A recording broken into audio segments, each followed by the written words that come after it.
Durante décadas, eles tiveram seus direitos de cidadãos confiscados. Vítimas do preconceito, milhares de pessoas foram arrancadas de dentro de suas casas e levadas para o isolamento dos hospitais colônia.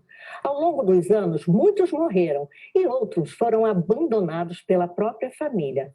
A história da hanseníase no Brasil é mais do que traumática, ela é cruel e desumana. Agora, o país tenta reparar essa dívida, devolvendo a cada uma das vítimas a dignidade.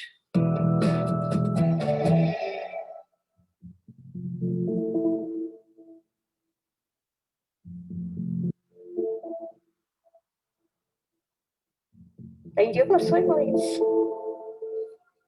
Eu lembro assim, ela saiu montada no cavalo, ele a pé, e nós ficamos na porta chorando.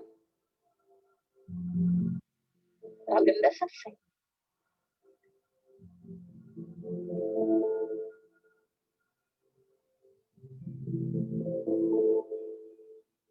Daquele dia eu não conheci meus avós, minhas avós, nunca tomei crença do meu pai. Hoje eu agradeço a Deus, eu não tive infância, não tive juventude, eu não tive nada.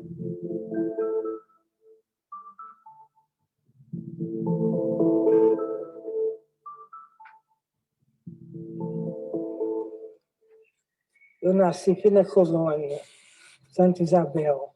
Com 4 anos, eles veio para Pedrental Santa Cecília. Eu vim para aí 17 de novembro de 59. Aí, quando foi em julho, eu fiz 12 anos.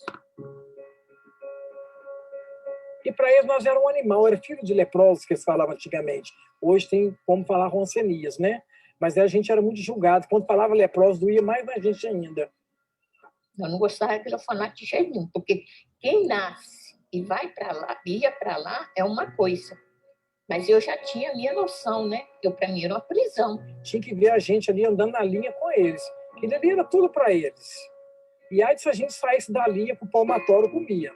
Aí essa para nós, assim, ó, vocês estão pensando que nós vamos dar amor e carinho para vocês? Nós não vamos dar, não. Nem amor, nem carinho, não. Nós vamos bater em vocês. Já protegem. Primeiro dia.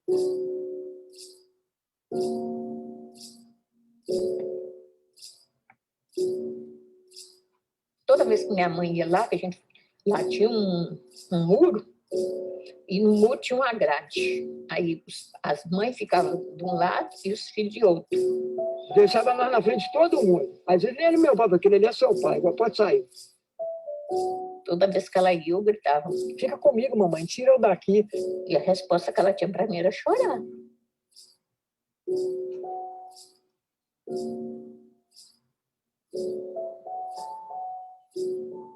Aí os homens, era assim, completavam 18 anos, eles tinham que sair e se virar. Nós tínhamos que arrumar uma família para tirar nós. Porque lá eles escolhiam, né? Pegava as mais bonitinhas, né? Dava para os outros. Não dava nem pai e nem mãe ficar sabendo, eles davam assim. Com 15 anos, veio uma família me buscar para o candidato velho, que ser como filha. Ganhei uma mãe, ganhei um pai. Como filha? Ó, você não pega o prato da fulana, não, porque o seu já está separado lá na murichipada. Come depois que a gente for comer. Não se mistura com nós. Ainda tem muita gente nossa na sequela, está no vício do colo, devido à revolta, né? A minha irmã, coisa que ela, problema que ela é nervosa do jeito que era isso. De hoje você não consegue emprego. Hoje eu sou uma menina que tem um sonho de trabalhar, de ter meu dinheiro. A gente conta a história, tem gente que não acredita, não. Tá? Que nós estamos brincando.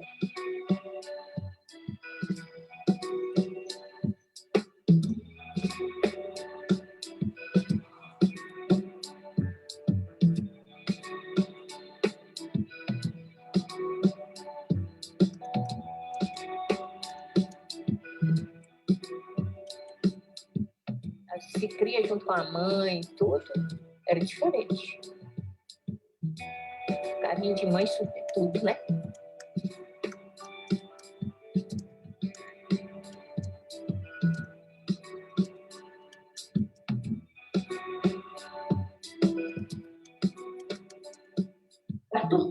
é o presidente do MORRAN, Movimento de Assistência às Vítimas da Hanseníase.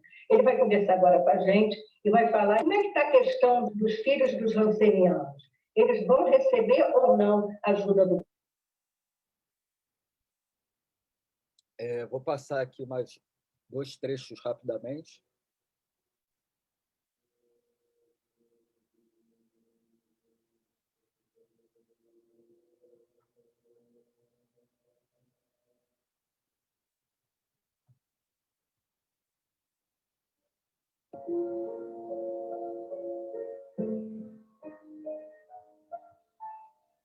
Aí, quando eu vim para cá, em 1954, casei aqui, aí eu arrumei esses meninos, fui ganhando neném, aí eles pegavam na mesma hora que eles ganhavam os meninos, eles pegavam eles e levavam lá para observação.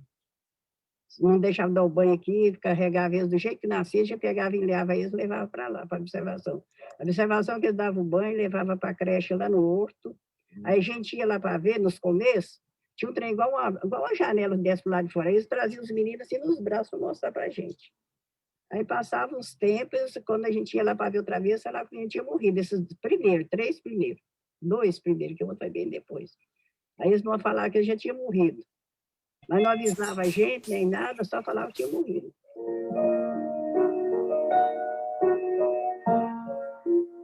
Eu tenho tanto para lhe falar, mas com palavras não sei dizer como é grande o meu amor por você. E não há nada para comparar. Eu não digo que o educandário algum educa ninguém, não. Os presos na cadeia vivem melhor do que um internado, uma pessoa que é internada dentro de um orfanato. Daí eu apanhava tanto. Uma vez, eu apanhei tanto com vara de marmelo, palmatória. O fim, a palmatória quebrou, me deu... Eu ganhei uma boneca, chorei de tanta alegria, a minha mãe foi embora, a diretora pegou e falou assim, para de chorar. Por que você está mandando parar de chorar? Espere, me dá essa bonequinha aqui. Cortou os dedos da boneca, cortou os pés, falou assim, quando você estiver lembrando da sua mãe, tu olha para a tua boneca. É muito abuso, é muita tristeza. São pessoas que não têm humanidade. Eu peço a Deus que perdoe essas pessoas, se eles estiverem escutando, que eles, sabe, criem os filhos com mais carinhos, porque nós foi massacrada. É a dor mais forte que eu passo pela minha vida. Então, estou dizendo para vocês que tem pai e mãe, ame e se valorize. Muito obrigado.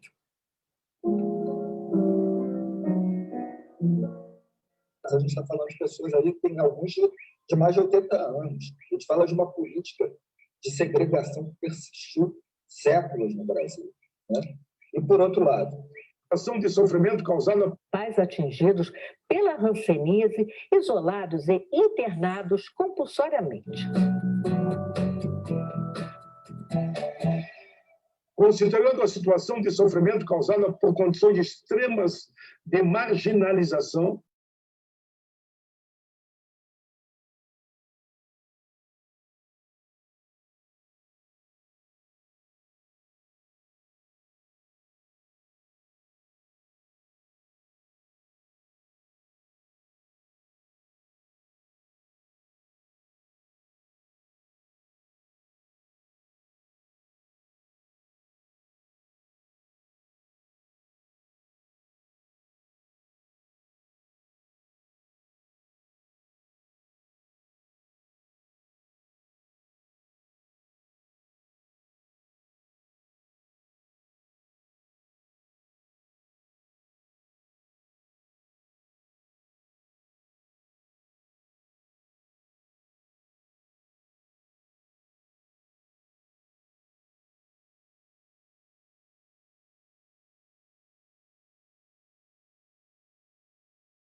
Bom, pessoal, a gente começou passando esses vídeos, a gente está com uma dificuldade do rebatimento lá no YouTube, mas a transmissão está ok pelo Facebook. Então, vou começar a gravar aqui, que depois a gente posta a gravação da nossa discussão no YouTube, ok?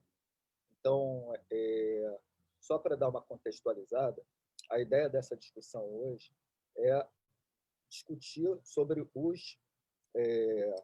as ações que chegaram no STJ e no STF sobre os filhos separados, né? E que o Mohan está entrando como amigos da causa.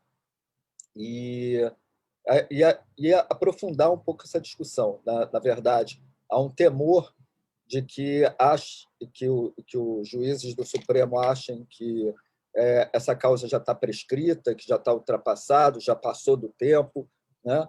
Eu estou tentando traduzir aqui um pouco para todo mundo que está nos escutando. E aí a preocupação tanto da Defensoria Pública da União quanto do Mohan é mostrar que esse crime não prescreve, né? Esse crime ele se alonga porque ele tem reflexo na vida das pessoas até hoje. E no caso, o Japão já fez o reconhecimento também por dentro da questão judicial dos filhos que foram tirados dos pais naquela época. E essa é a luta para que o Estado brasileiro também o reconheça, né?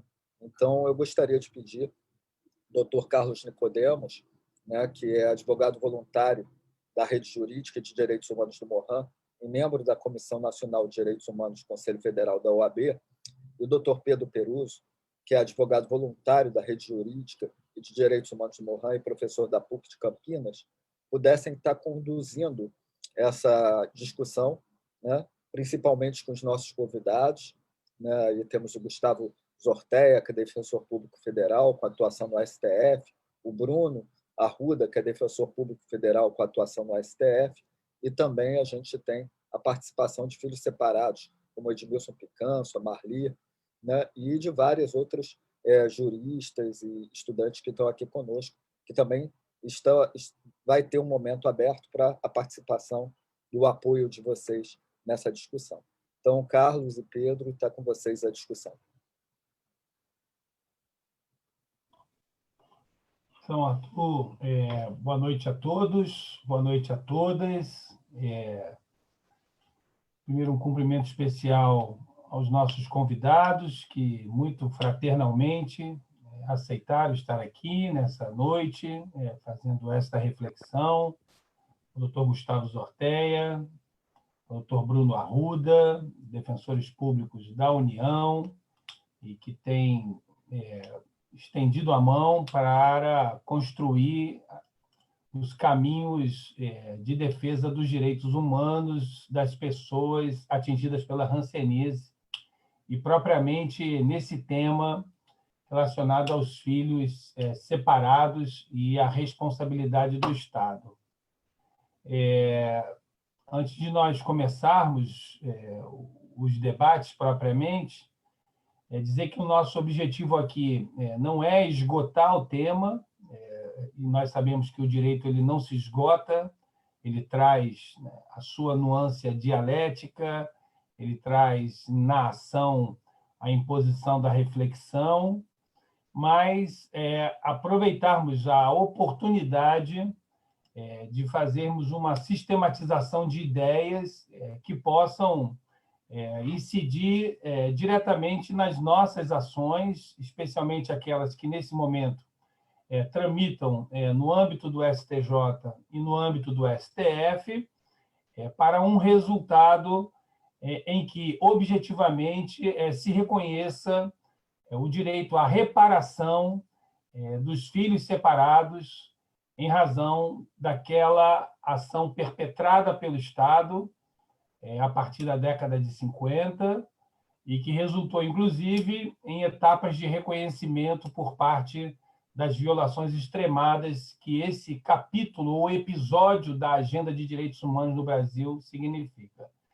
Então, antes de iniciar propriamente aquilo que combinamos em termos de debate, 15 minutos para cada parte, queria passar ao meu querido amigo, companheiro de sociedade civil, advogado, militante, e solidário aqui na rede do Morran, o Pedro, para algumas considerações iniciais.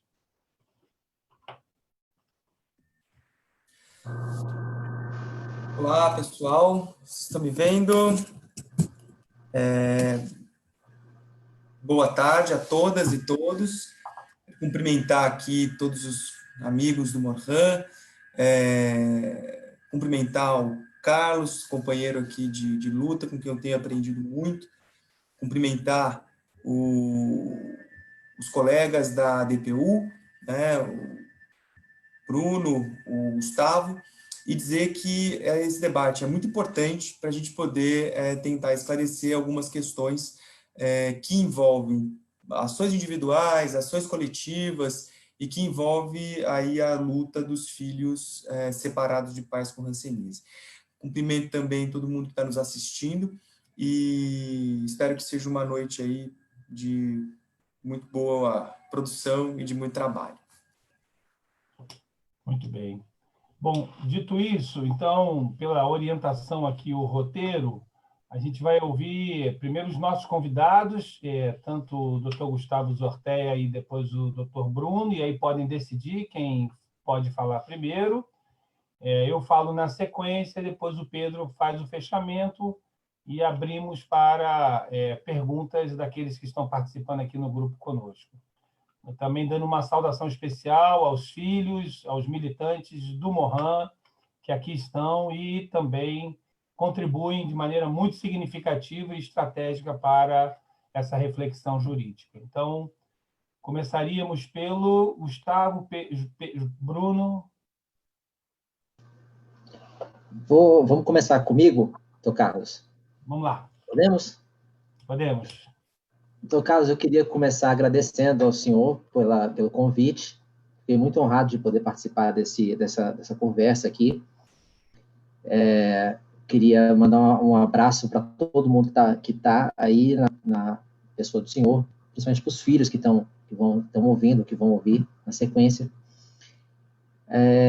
E, Dr. Carlos, fiquei encarregado aqui de trazer o panorama de como está essa questão da reparação pelo dano sofrido está se desenvolvendo na jurisprudência dos tribunais. E as notícias que eu tenho, Dr. Carlos, elas colocam para a gente um desafio.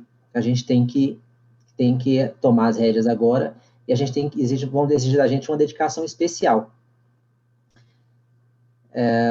Depois de alguma divergência, Dr. Carlos, entre os tribunais regionais federais sobre se havia a possibilidade ainda de os filhos serem reparados por conta do tempo decorrido entre o dano e o ajuizamento da ação, alguns tribunais, como o Tribunal da 4ª Região, estava entendendo que poderia, o Tribunal da 2ª Região dizia que não podia, porque já estava prescrito.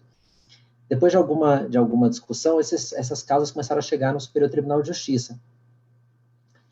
E lá no Superior Tribunal de Justiça nós interceptamos algumas, começaram a receber decisões isoladas dos ministros, decisões não colegiadas, ou seja, decisões só de um ministro isoladamente, e a Defensoria Pública da União foi recorrendo a essas decisões. E recentemente, no caso, nós tivemos uma decisão em junho, e tivemos uma decisão em agosto e outra agora em setembro. E todas a segunda turma do STJ, e o STJ tem dito que esse prazo acabou.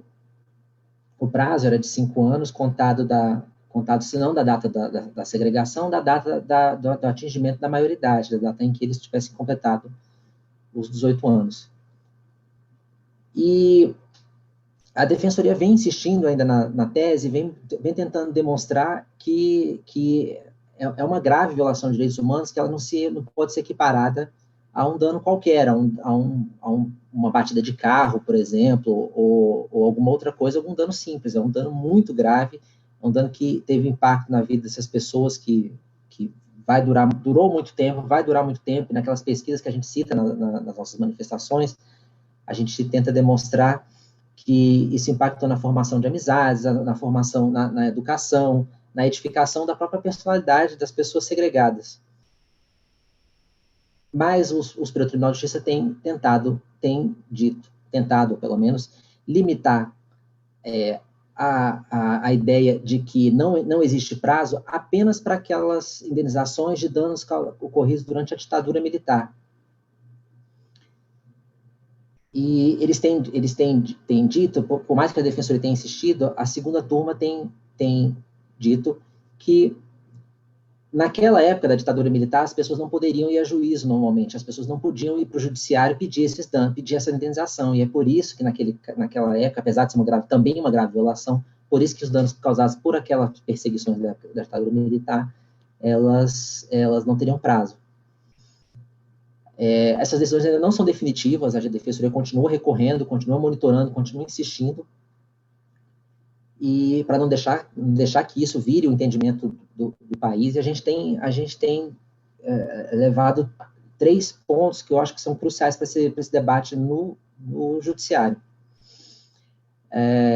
Ele dialoga com 3 elementos que são muito, muito marcantes para a democracia brasileira, pelo menos.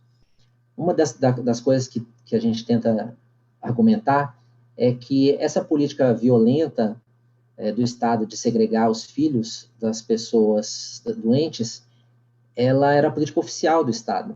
Ela não era escamoteada, ela não era oculta, ela era a política oficial, ela estava prevista em decreto, o Estado escolheu fazer isso, mesmo diante de outras possibilidades, de uma ideia, de uma política que poderia ter sido mais humanizada, ele escolheu fazer isso.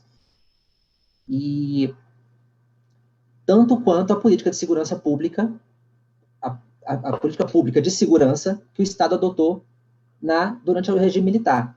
Então, durante a ditadura, ele optou por umas políticas de segurança pública que envolvia a aplicação das penas de banimento, a cassação de deputados, isso tudo oficialmente. Essa política de segurança pública envolvia tirar os cargos, banir essas pessoas do país. A política de segurança pública eles entendiam que era correta para aquele momento. Ela causou os danos e elas estão sendo indenizadas hoje.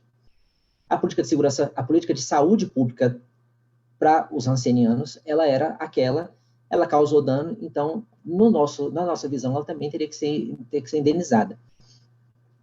Também teria que decorrer a indenização para as vítimas. E é uma coisa curiosa que para essas causas, para esses danos causados pela ditadura, o Superior Tribunal de Justiça entendeu, inclusive, que a indenização econômica prevista na lei, ela não basta, porque houve uma lei que previu uma indenização econômica para as vítimas da ditadura. O Superior Tribunal de Justiça entendeu que essas pessoas poderiam ainda pedir dano moral. Eles ampliaram a indenização. Então, agora, isso vem, soa estranho essa retração para essa outra política pública tão violenta quanto a política pública de segurança praticada durante a ditadura. Um outro elemento que eu acho que dialoga muito com essa questão da segregação é que é uma política pública de saúde que causou danos, e a gente tem hoje uma política pública de saúde que ela pode ser interpretada como uma política que vai causar dano também, que tem causado danos. Porque, para além da pandemia que a gente tem vivido hoje, de SARS-CoV-2, a gente vive está passando por uma reflexão se a política pública de saúde hoje ela é adequada ou não para o combate da pandemia. Então, é possível, sim, que na jurisprudência do Superior Tribunal de Justiça isso esteja sendo incorporado como um receio de que, se eles disserem que a política pública de saúde pode causar um dano que é indenizável pelo Estado depois por conta de uma falha, isso venha a ser usado contra o próprio tribunal depois, contra o Estado brasileiro internamente, por conta das falhas hoje na execução da política pública de saúde para combate ao novo coronavírus. Então, é possível que tenha isso.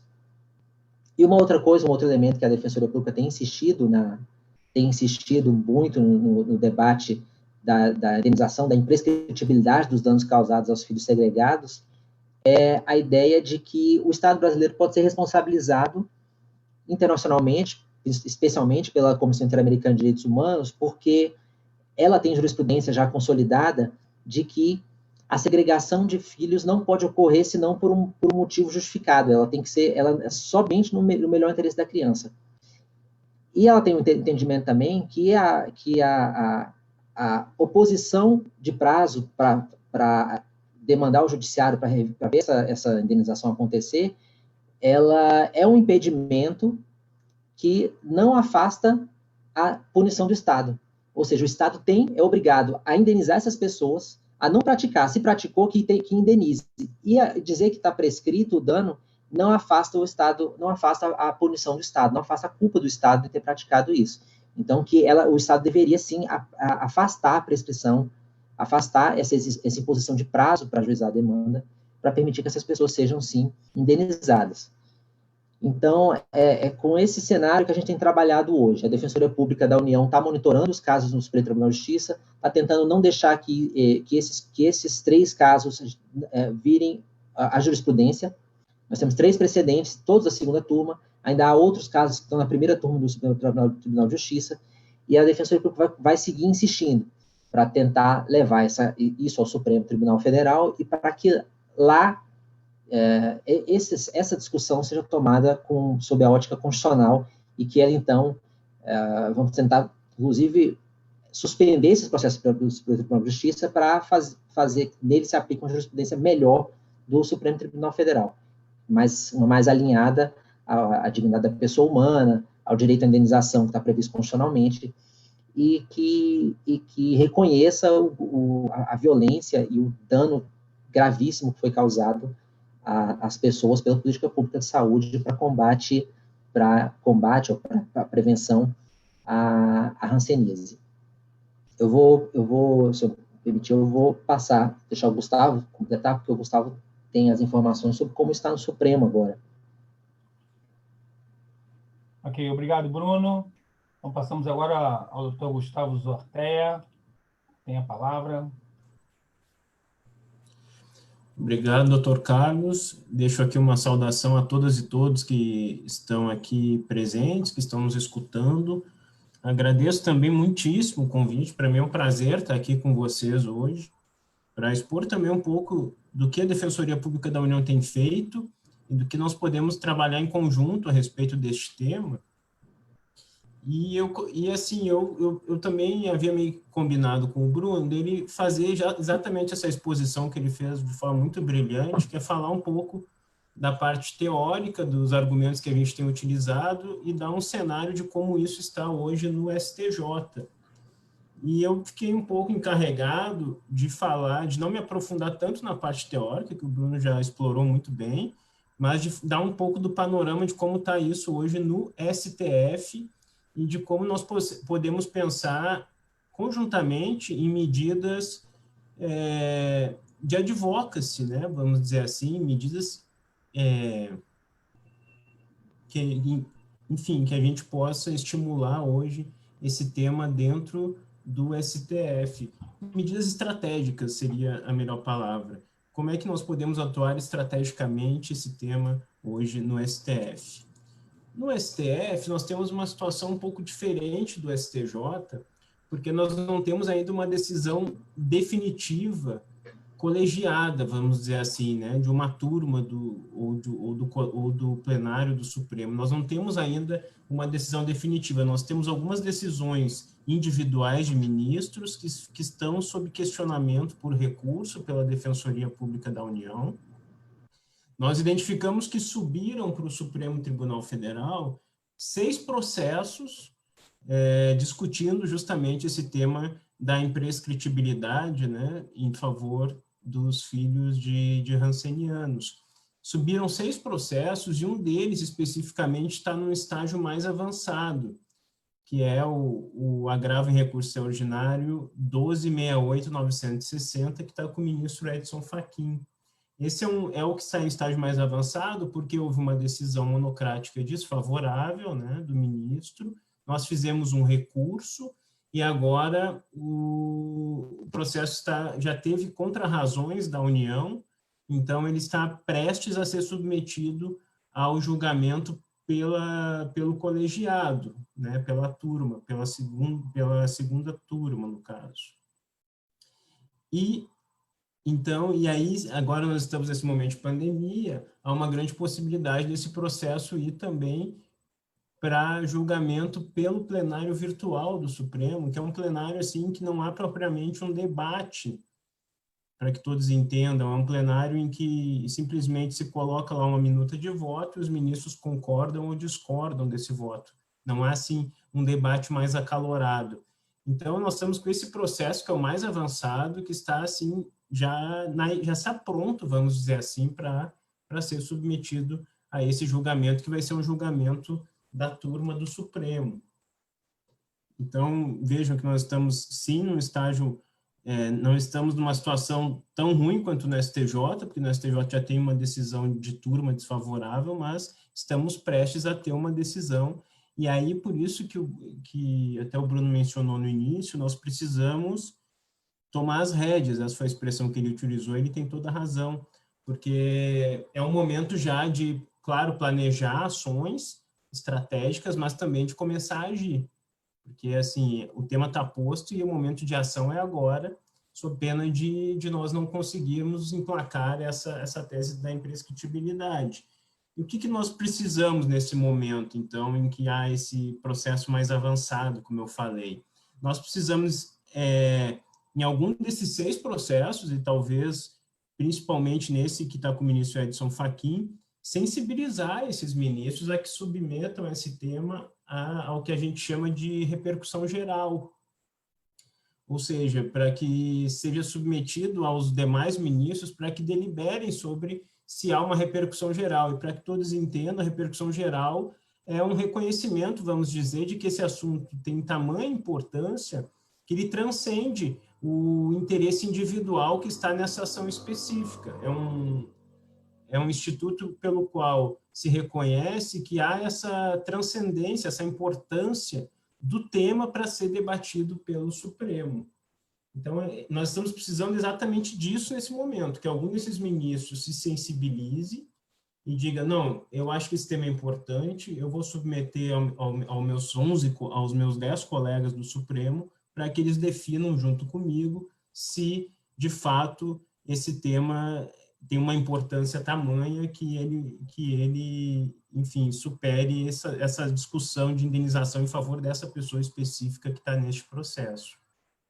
É isso que nós precisamos agora. E, claro, depois, num segundo momento em que nós conseguirmos essa sensibilidade e essa submissão do tema aos demais ministros, nós vamos trabalhar os 11 ministros para que eles, claro, incentivá-los a reconhecer que, de fato, esse tema é um tema importante, que merece um julgamento por parte do Supremo Tribunal Federal, com toda a amplitude de uma repercussão geral.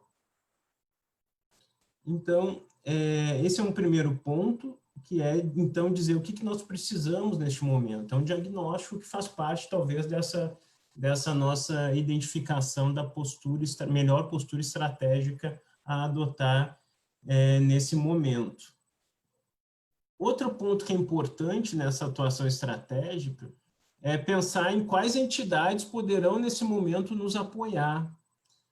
Claro, nós poderíamos pensar, eu penso que, neste momento, nós precisamos agregar o máximo de entidades da sociedade civil possível.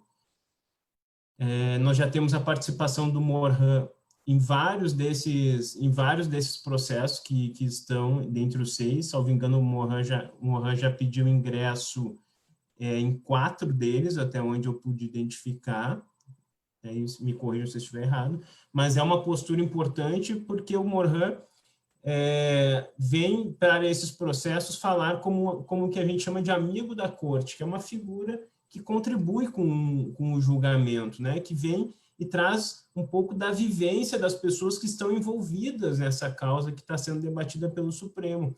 E aí tem a importância de dar um pouco de vida mesmo aos processos, né? De dar rosto, de dar uma concretude maior a esses processos. E aí um pouco a importância do amigo da corte, trazer muitas vezes números, relatos, experiências, para dar, como eu disse, uma vida a esses processos que estão sendo discutidos no Supremo num âmbito mais genérico, que é o âmbito jurídico, né? Então, eu acho que nós temos também, nós sabemos o que nós precisamos agora, que é que algum ministro se sensibilize e submeta essas causas ao exame da repercussão geral, e nós precisamos também definir entidades e agregar o máximo de entidades, criar um corpo sólido com entidades da sociedade civil que possam nos auxiliar. O MORHAN já vem fazendo isso, é provavelmente a entidade, certamente uma entidade com uma grande legitimidade, porque tem um interesse imediato nessa discussão, mas eu acho que há outras que poderiam participar, e para isso eu penso que nós deveríamos cogitar das intersecções desse tema, né? Desse tema que está hoje envolvido. Quais são as intersecções que essa discussão traz? Assim? Quais são os outros grupos, talvez em situação de vulnerabilidade, que são também atingidos por essa discussão que está hoje no Supremo da indenização, ou da imprescritibilidade da indenização. Eu penso, e nesse sentido, eu penso um pouco nas entidades que estão ligadas aos direitos das crianças e adolescentes, justamente porque essas pessoas que foram privadas do convívio dos seus pais eram crianças e adolescentes à época, hoje certamente são adultos, mas à época eram crianças e adolescentes. Então, nós estamos também falando de um tema de proteção de crianças e adolescentes. Eu penso também em entidades que trabalham com a justiça de transição, porque, a rigor, o reconhecimento da imprescritibilidade, a meu ver, poderia também ser visto como um instrumento de reparação de danos relacionados a um contexto de ditadura militar. E vocês observam que o Bruno, na fala dele, ele tenta puxar um pouco essa correlação para tentar atrair para esse tema que nós estamos debatendo agora, também a imprescritibilidade que já foi reconhecida para as violações cometidas durante a ditadura militar, para a repressão política e para outras finalidades. Então, essa conexão que o Bruno tentou estabelecer, eu acho que é muito válida, e na esteira dela a gente pode pensar também como entidades que nos possam apoiar, entidades que sejam ligadas a essa justiça de transição, a essa reparação dos danos da ditadura. Até porque me parece que não há como descontextualizar essa política pública de saúde desse contexto também de ditadura, desse contexto autoritário, né, de ditadura militar. E também eu acho que nós podemos pensar em entidades que defendam direitos humanos em geral. Entidades que têm um olhar mais genérico sobre direitos humanos também poderiam se integrar a esse corpo que eu mencionei, que poderia auxiliar. E aí, definido esse corpo, né, de entidades que nos possam apoiar, o que cada uma pode fazer? Uma das primeiras medidas é justamente o que já fez o Morhan, que é essa atuação como amigo da corte, que traz um peso maior, não é só a defensoria fazendo a defesa de uma pessoa individual. O Morhan vem como amigo da corte e traz mais elementos, ele reforça um pouco o que a defensoria pública está defendendo em favor de uma pessoa individual. E aí, com essas outras entidades, nós poderíamos trazer esses diversos elementos, um pouco o olhar da defesa da criança e do adolescente, um pouco o olhar da justiça de transição, um pouco o olhar dos direitos humanos em geral, talvez. Então, acho que é uma medida concreta que esse corpo poderia adotar. E também tem a importância de o amicus curiae, como a gente chama, o amigo da corte, ele não apenas participa do processo com manifestações escritas, ele também pode auxiliar nesse trabalho que nós precisamos fazer de conversar com os ministros para tentar sensibilizá-los a submeter esse tema ao reconhecimento da repercussão geral, como eu falei. E aí nós poderíamos estrategicamente identificar alguns ministros que sejam mais favoráveis, porque cada um desses 6 processos está com ministros diferentes. E aí poderíamos identificar, por exemplo, Roberto Barroso, Edson Fachin e Rosa Weber, talvez como ministros mais favoráveis para essa discussão, para tentar sensibilizá-los. E aí, claro, aí também teve um episódio com o Morhan, um desses processos, lamentável, na verdade, que foi não ter sido admitido como amigo da corte um desses processos, né? E talvez o Carlos possa até falar melhor sobre isso, mas hoje nós temos uma janela, que é uma ADI 3396, em que o Supremo, pelo que entendo, ele admitiu um recurso contra essa inadmissão do amigo da corte. Então, talvez seja um instrumento que, na hipótese de algum dessas entidades que nos venham apoiar não ser admitido, nós ainda teríamos essa possibilidade de recorrer para tentar ser admitido nesse processo para contribuir com o julgamento.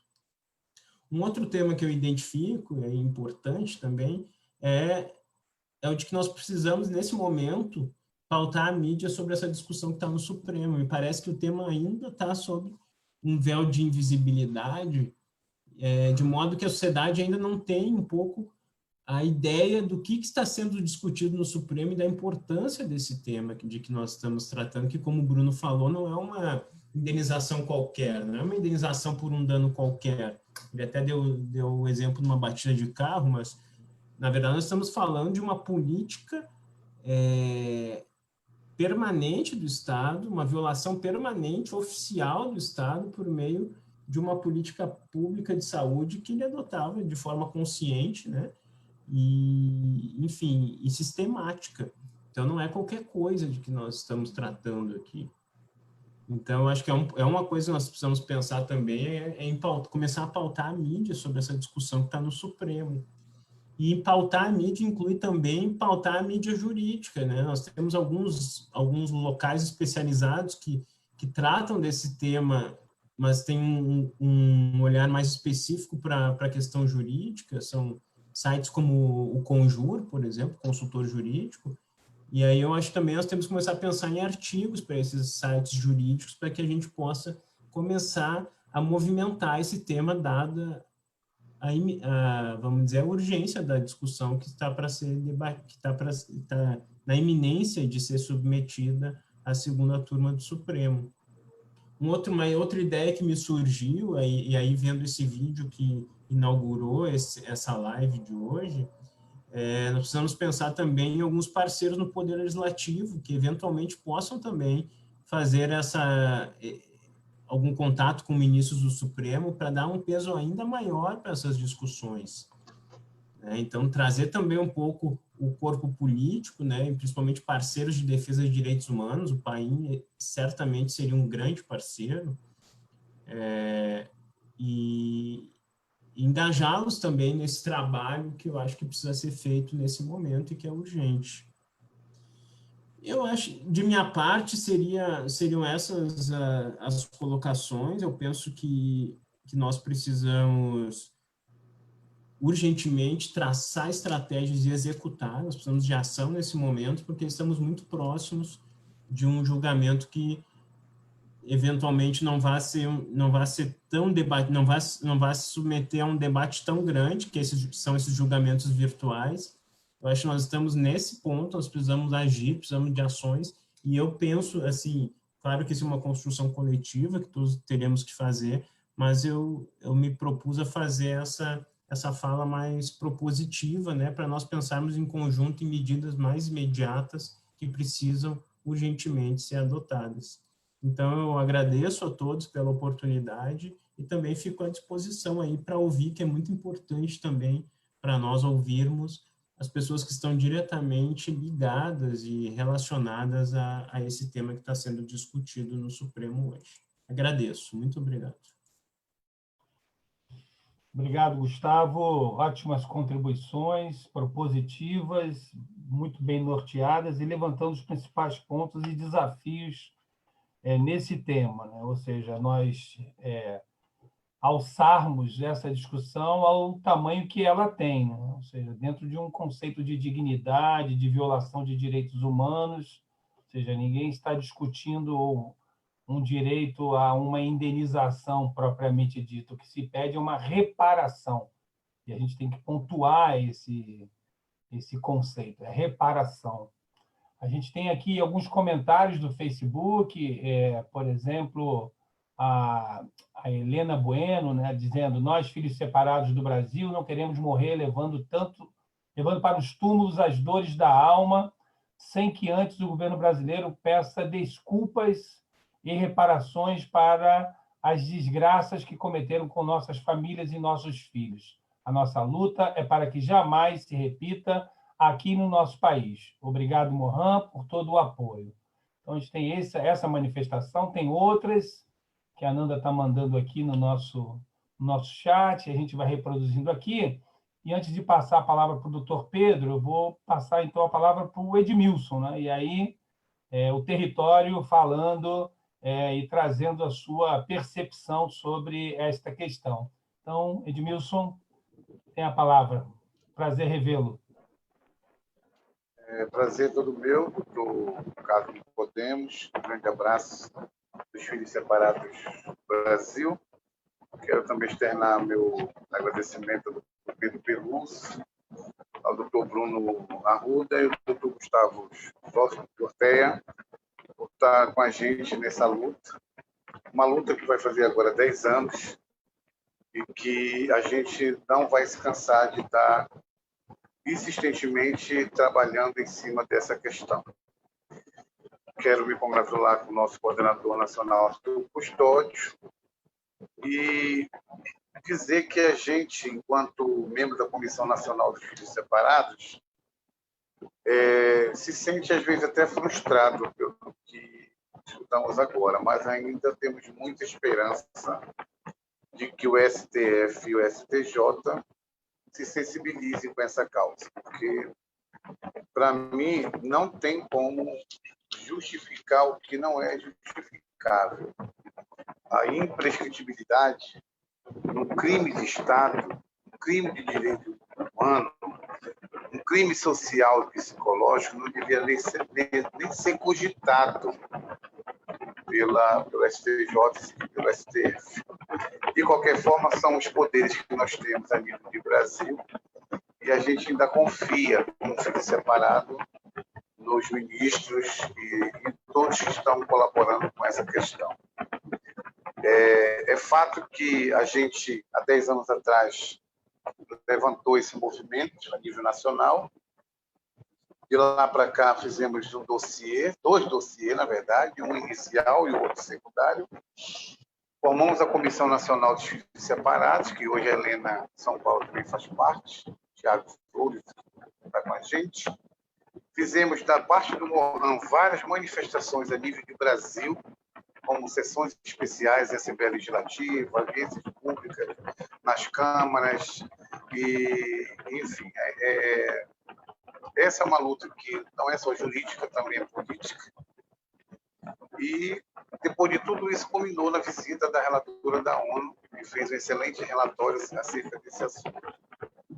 Eu estive, como muitos sabem, no Japão, também falando sobre essa minha história e a história da minha família. E a gente entende que não dá para tratar esse assunto com uma linguagem só jurídica, mas uma linguagem social, emocional e de crime de Estado. A Helena bem falou no texto dela que, além das desculpas, essa reparação ela tem que vir de alguma forma, e essa ansiedade de todos os filhos separados do Brasil. E, se for preciso fazer uma mobilização nacional, eu sei que o momento não exige isso, porque estamos em plena pandemia, o Brasil numa crise financeira, crise política, mas, se for o caso, faremos o possível e impossível para fazer uma mobilização nacional, onde quer que seja preciso fazer. Eu admiro muito o desafio que vocês, advogados, estão tendo, a luta que é árdua com a nossa causa. Só Deus vai pagar isso a vocês. Mas é preciso que se diga, e de alguma forma a gente tem que ver uma maneira de convencer os ministros do STF que não existe prazo para crime social, não existe prazo para o crime psicológico, não existe prazo para abusos, maus tratos. Isso vai ficar eternamente na memória das pessoas, como está até hoje na minha. E volto a dizer, doutor Carlos Nicodemos e todos os advogados que estão aqui escutando e os filhos separados que estão aqui. Olha, toda vez que eu falo isso, eu me emociono. Imagina eu que não sofri nem um terço do que meus colegas sofreram. Ainda ontem eu estava na Secretaria Estadual de Assistência Social do Estado falando sobre esse tema e mais uma vez me emocionei. E mais uma vez eu dei um exemplo de um amigo meu que 5 horas da manhã era jogado no túnel de água, esperneava, até hoje tem uma cicatriz na perna.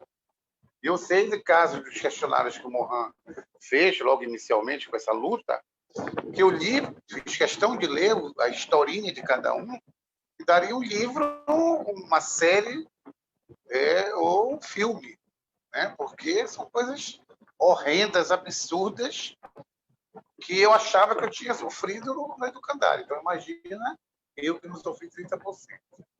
Então, eu queria contribuir, o doutor Gustavo Zorteia já falou eu ia perguntar, na verdade, o que é que o Mohan e os filhos podem estar ajudando nesse processo de sensibilidade com os ministros do STF. É claro que o Mohan, apesar da sua plenitude, da sua grandeza, da sua representação nacional, não tem o acesso que gostaria de ter no STF se não estarmos lá dentro do gabinete dos ministros. Mas tem várias formas de se manifestar, e manifestações respeitosas, manifestações diplomáticas, democráticas, sem agredir, sem usar palavras de baixo calão. Por exemplo, encaminhar uma carta de apoio, encaminhar essa carta ao STF, uma carta de apoio de várias entidades nacionais em favor dessa causa dos filhos separados. Eu acho que o Mohan tem um conhecimento muito vasto, e a gente pode estar indo nas Assembleias Legislativas do Estado, na Comissão de Direitos Humanos, mas quando eu falo em entidades nacionais, eu estou falando de entidades nacionais do Brasil inteiro que a gente tem acesso, né? Não sei se isso resolve alguma coisa, mas só o fato de fazer a carta e encaminhar ao STF, para mim, já é um grande feito. Uma outra questão que o doutor já falou agora é a questão de dar mais visibilidade na mídia nacional. Isso foi dado há 5, 6 anos atrás e ficou no esquecimento. A gente tem alguma outra coisa que se fala em mídia local, mas eu acho que dá para trabalhar essa história para sensibilizar o Brasil. E esses ministros, com certeza, vejam televisão, né? Então, não é possível. E, por último, um abaixo-assinado virtual, um abaixo-assinado nacional, feito de forma virtual, em apoio à causa dos filhos separados. Eu, com muito menos esforço, consegui levar para a então ministra dos Direitos Humanos em Brasília, logo no início do processo, 5.000 assinaturas do estado do Pará. Então, você multiplica 5.000 por 20 a 27 estados, dá mais de 50.000 assinaturas. Não ajuda? Não ajuda, que para virar lei tem que ser, parece que mais de 1 milhão de assinaturas. Não sei que eu não entendo. Para entrar na Constituição. Mas, de qualquer forma, e já estou finalizando, é preciso que, primeiro, a gente entenda que o papel de vocês, advogados, estão voluntários no Mohan, advogado do DPU, está sendo muito bem feito, muito bem encaminhado. Segundo aspecto, está nas mãos agora da Justiça a nível federal, que é o STJ e o STF. Contar com a sensibilidade dos ministros realmente. Só que se o ministro não for provocado por um agente político, uma carta de entidades nacionais em apoio à causa, ou não souber da história visualmente falando, porque nunca eles vão me escutar, eu não vou escutar nenhum filho do Brasil, eles não vão se sensibilizar, porque uma coisa é tu ler o processo, outra coisa é você saber e ver alguém falando sobre isso, né? E aí eu queria externar o meu agradecimento em nome de todos os filhos do Brasil por essa luta de vocês, pela luta do Mohan. A gente vai continuar nessa briga, sim. A gente vai continuar tendo esperança, que Deus é mais. E, se não der agora, a gente vai ter que usar uma outra alternativa até que se sensibilizem, mas não vamos dar o caso como perdido. Então, parabéns aí, doutor Carlos e toda a sua equipe, todos os advogados e o Mohan Nacional. Obrigado, Edmilson. Ótima reflexão e vai contribuindo aí daqueles que estão no território e trazendo o norte que a gente deve seguir. A gente tem aí mais manifestações no Facebook, a Sônia Guiar dizendo isso tem que ser rápido, filhos que estão indo e não estão vendo a justiça ser feita, né? Também a Roberta Feitosa, que colabora aqui com a gente. O receio é gerar um precedente jurídico que possa futuramente servir para salvaguardar os direitos das vítimas da inoperância do Estado nesse momento pandêmico.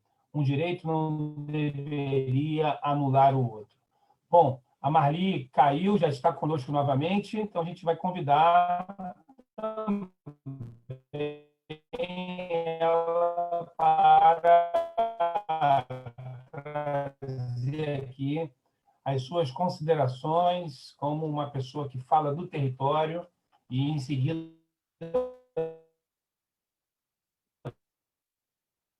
passaremos imediatamente para o Pedro. Marli, nos ouve? Acho que não. Bom, então depois a gente volta com ela. Vou passar para o... Vendo a Marli aqui.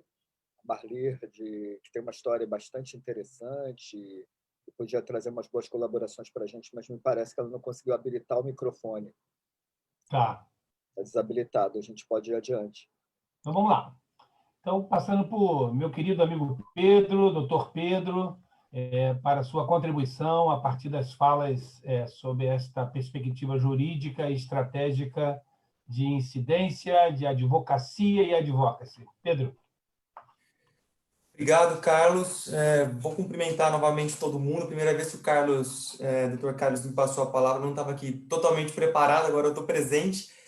Cumprimentar todas e todos e agradecer ao doutor Bruno, ao doutor Gustavo, não só pela clareza com que vocês subsidiaram aqui esse encontro, mas também pela atenção e pela dedicação com esses processos no Superior Tribunal de Justiça e no Supremo Tribunal Federal. Agradeço ao Dr. Carlos também por toda a parceria no curso desses trabalhos. E para não perder a objetividade desse encontro e o tempo de intervenção e contribuição, eu vou seguir um roteiro que eu preparei, tá? Que vai na linha das contribuições que eu tenho dado ao movimento, voltadas à compreensão de como o sistema global de direitos humanos tem trabalhado a situação e a relação, né, tem trabalhado essa situação dos filhos, né, e a relação desse sistema global, da forma como o sistema global trabalha, com a contribuição que Morin pretende dar aos tribunais superiores na condição de amigo da corte. Então, a discussão colocada aqui é um problema, né, que é a imprescritibilidade ou a prescritibilidade de pedidos de reparação às graves violações a direitos humanos decorrentes de uma prática, né, que, com base na legislação da época, marcou a política pública para a hanseníase, que vigorou no Brasil entre 1923 e 1986. Né? E que prática foi essa? Né? A separação de filhos das pessoas atingidas pela hanseníase.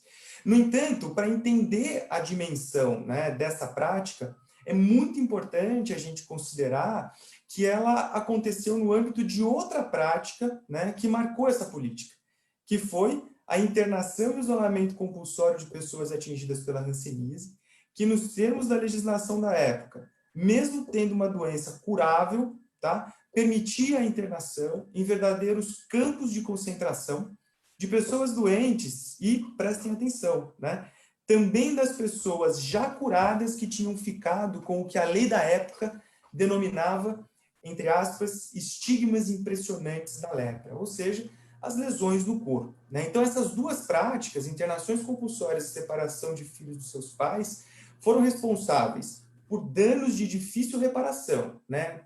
Por exemplo, desaparecimentos forçados. Né? Pais que ainda hoje não sabem o paradeiro dos filhos e filhos que não sabem o paradeiro dos pais. Tortura de todo tipo e com todo tipo de consequência.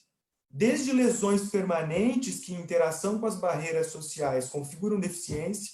Né? Em Minas Gerais, nós temos depoimentos de um grupo de crianças que tiveram seus tímpanos estourados pelos castigos sofridos nos educandários após a separação dos pais. Né? Traumas decorrentes de abusos sexuais. No documentário Filhos Separados pela Injustiça, o Arthur passou um pedacinho dele no começo, né? Nós temos o depoimento de uma mulher que conta com detalhes a sequência de estupros, né, que sofreu aos 7 anos de idade do sapateiro que trabalhava dentro do educandário, que rasgou essa criança da vagina até o ânus. maus tratos, pessoas que carregam cicatrizes pelo corpo, crânio com lesões, traumas psicológicos, além do preconceito e estigma que ainda hoje permanecem, né, arraigados na sociedade, no segundo país com o maior número de diagnóstico de hanseníase no mundo. Então, diante desses fatos, nós poderíamos, primeiro, recorrer ao direito penal, por exemplo, tá? E buscar a responsabilidade individual de agentes que praticaram esses crimes, ou ao direito internacional e ao direito constitucional, né, buscando a responsabilidade internacional e no âmbito administrativo, no âmbito interno do Estado brasileiro, né? No plano do direito penal, nós poderíamos recorrer não apenas à legislação interna, que prevê, por exemplo, a ocultação de cadáver como crime permanente, né? A tortura, e adiante eu vou falar de uma dimensão também permanente da tortura, mas também nós poderíamos recorrer ao Estatuto do Tribunal Penal Internacional, uma vez que as modalidades de crime contra a humanidade previstas no artigo 7º desse Estatuto também dariam conta de configurar a responsabilidade internacional dos agentes desses crimes por causa da natureza permanente de grande parte deles, né? No entanto, a minha contribuição aqui é mais no sentido de chamar a atenção para o fato de que, apesar da gente estar diante de vários crimes permanentes, como desaparecimento forçado, né, e outros atos desumanos que configuram tortura psicológica, né, me parece, né, que a discussão na chave do direito penal interno ou internacional dos direitos humanos exigiria a apuração de responsabilidades individuais, e isso deveria ser especialmente colocado em debate, né? Porque não existe a possibilidade de responsabilidade penal do Estado brasileiro, nem na legislação interna e nem na legislação internacional. Então, é óbvio que a justiça de transição, né, exige a responsabilização individual de agentes que contribuíram, né, e atuaram em processos de graves violações de direitos humanos.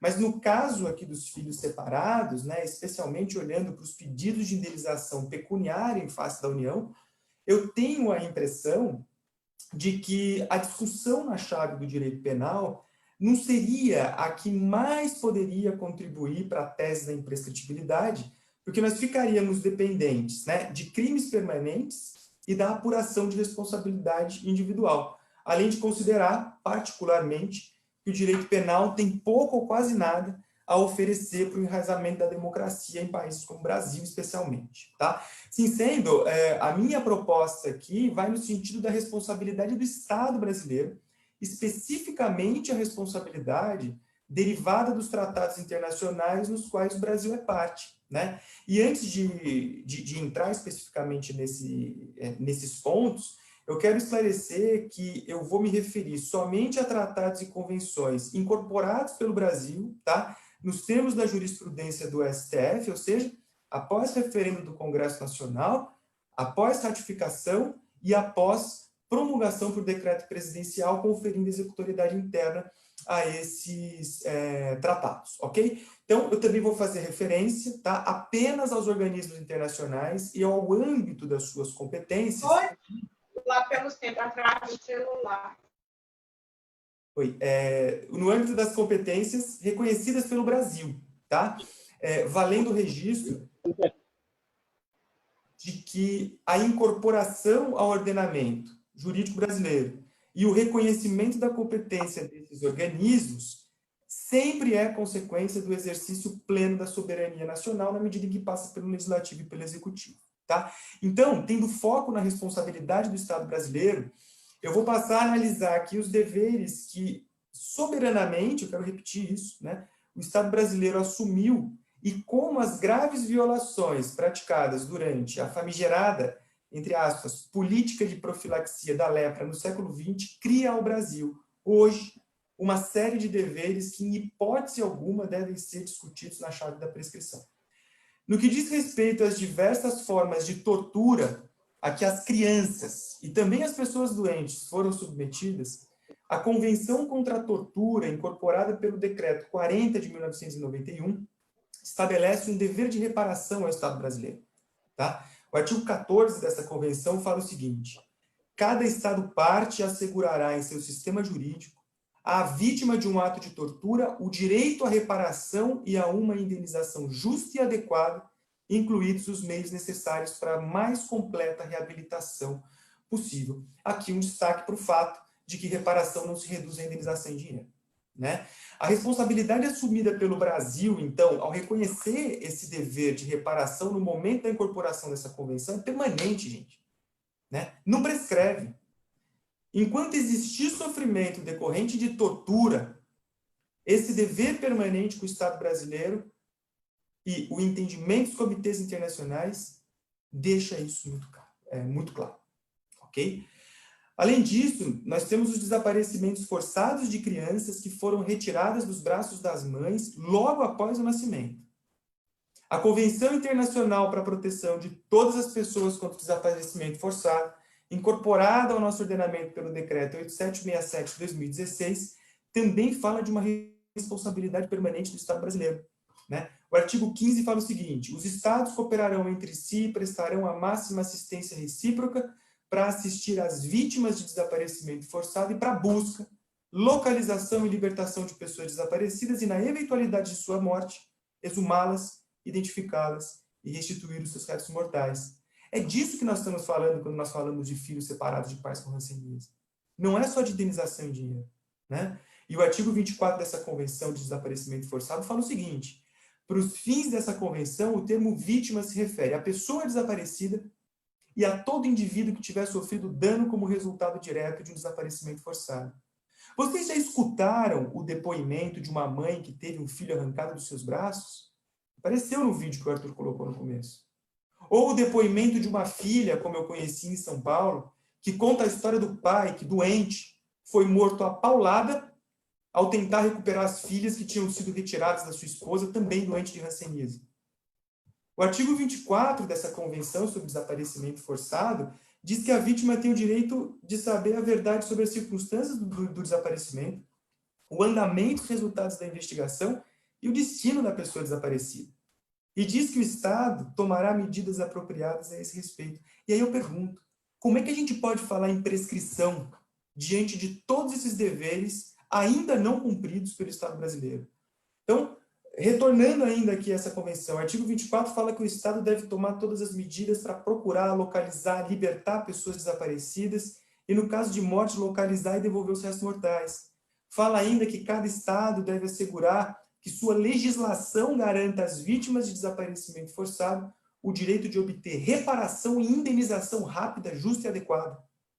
Se o STF, ou o STJ, como já fez, manter a declaração, né, de prescrição da pretensão de um filho, né, vai estar desconsiderando o fato de que essa indenização não prescreve, porque a justiça de transição e a reparação integral pelas graves violações decorrentes dessa política é uma responsabilidade assumida pelo Estado brasileiro, sem prazo de prescrição, e que ela ainda não foi cumprida, né? Então, veja, esse artigo 24 que eu vim citando, ele fala o seguinte ainda, né?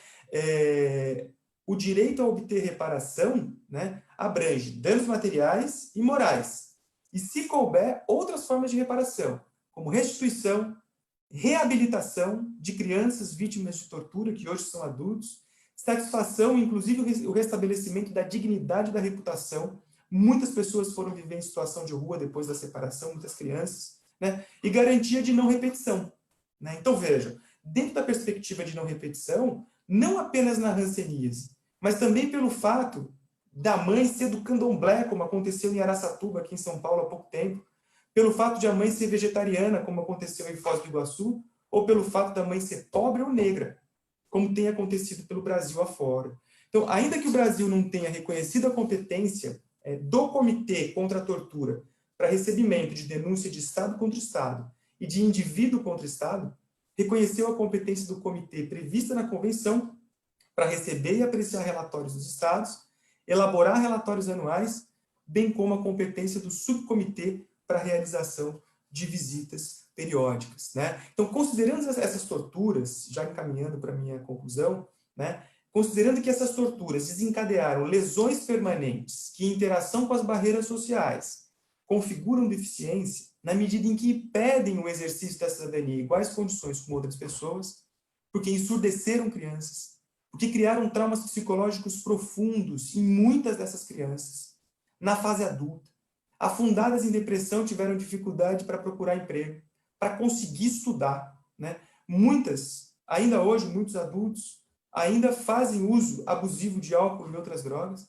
Considerando isso, é importante considerar também a Convenção e o Comitê sobre o Direito da Pessoa com Deficiência, né? O Brasil reconheceu a competência do comitê no mesmo decreto 6949 de 2009, que incorporou a convenção, tá? Reconhecendo, inclusive, a competência para recebimento de denúncias individuais. Então, para encerrar, na minha intervenção, eu quero situar o desaparecimento forçado, a tortura e a deficiência que marca esse grupo de filhos separados em alguns dos entendimentos, ou principais entendimentos desses comitês. No caso de uma denúncia de discriminação e tortura de uma pessoa albina na Tanzânia, comunicação número 23 de 2014, o Comitê sobre os Direitos da Pessoa com Deficiência considerou que o sofrimento da vítima, devido à falta de ação pelo Estado para punir de forma eficaz os autores suspeitos do crime, torna-se uma causa de revitimização que, na visão do comitê, equivale à tortura psicológica e maus tratos.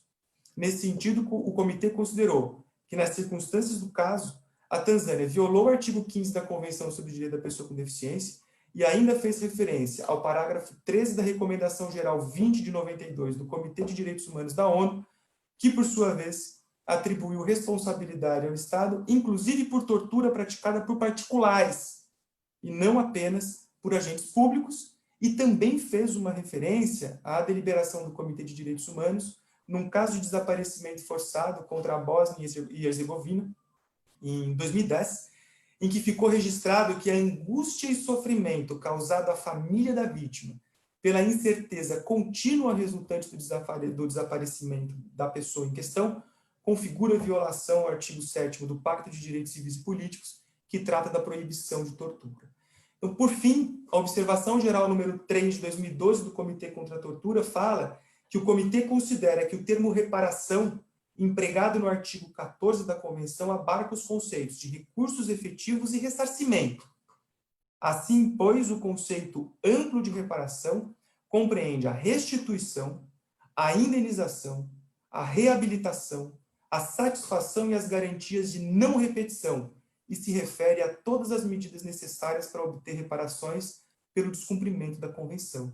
Dito isso, a saída que me parece especialmente importante é compreender que o Estado brasileiro assumiu o compromisso de investigar e reparar integralmente os danos decorrentes desses fatos ao incorporar os tratados internacionais mencionados e que esses tratados, esses comitês, não tratam só de ditadura militar, né? Ou seja, não há de se falar em prescrição, mas sim no atraso injustificado do Brasil de cumprir com esses compromissos assumidos no âmbito de acordos de cooperação internacional para a promoção dos direitos humanos, que, eu quero frisar novamente pela terceira vez, foram assumidos no exercício pleno da soberania, né? E aqui nós estaríamos diante de uma verdadeira proposta de justiça de transição que, nos termos do informe do secretário-geral da ONU, intitulado O Estado de Direito e a Justiça Transicional em Sociedades de Conflito e Pós-Conflito, 2016, e reproduzido pela Corte Interamericana, né, nos casos Vladimir Herzog e Gomes Lund,